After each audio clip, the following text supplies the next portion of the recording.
There are people who deeply want connection, and yet they keep their distance from it. You want someone to reach out first, but when the message finally comes, you let it sit there unanswered. You want to feel understood. You want to feel chosen. You want someone you can be emotionally safe with. But somewhere along the way, closeness stopped feeling safe. Psychology has an explanation for this.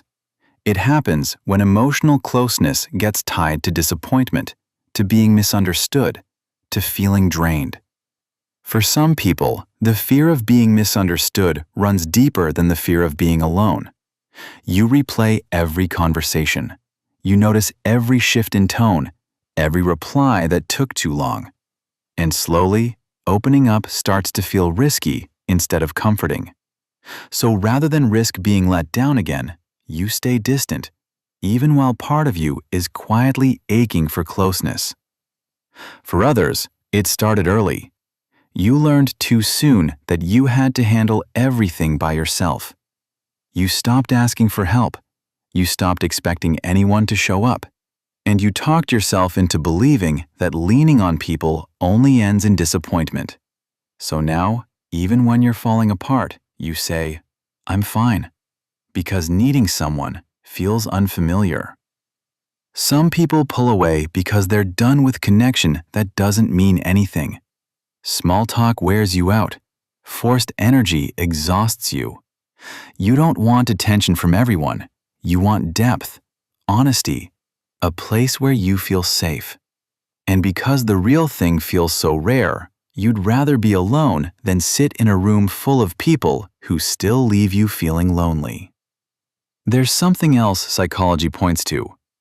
People who notice everything tend to get socially exhausted faster because their mind never stops reading the room.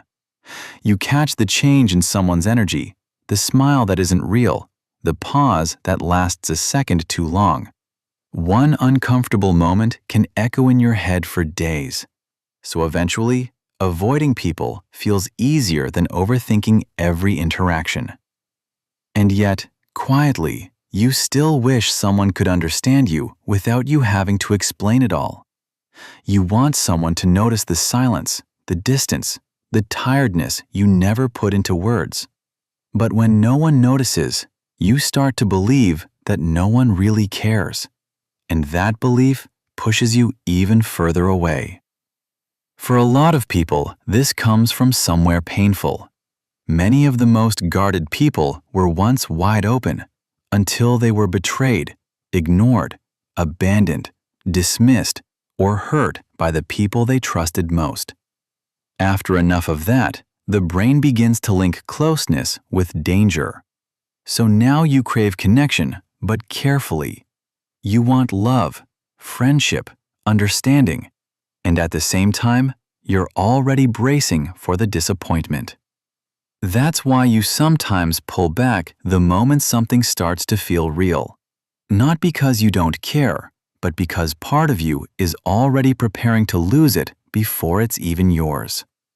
And here's the hardest part. The people who avoid others are often the ones who think about connection the most. You imagine the deep conversations. You imagine feeling safe, finally feeling understood. But the fear, the overthinking, the instinct to protect yourself keep getting in the way. So if you crave connection while pushing people away, it doesn't mean you're cold or antisocial or broken. Often it just means you got tired. Tired of relationships that weren't real. Tired of explaining yourself. Tired of getting attached and being let down. But psychology reminds us of one more thing. Isolation isn't always healing. Sometimes healing starts when you finally meet the people who make you feel calm instead of anxious. People who don't make you perform. People who don't punish you for being vulnerable. People who make connection feel light again. Because deep down, even those who love their solitude still want somewhere and someone to finally rest.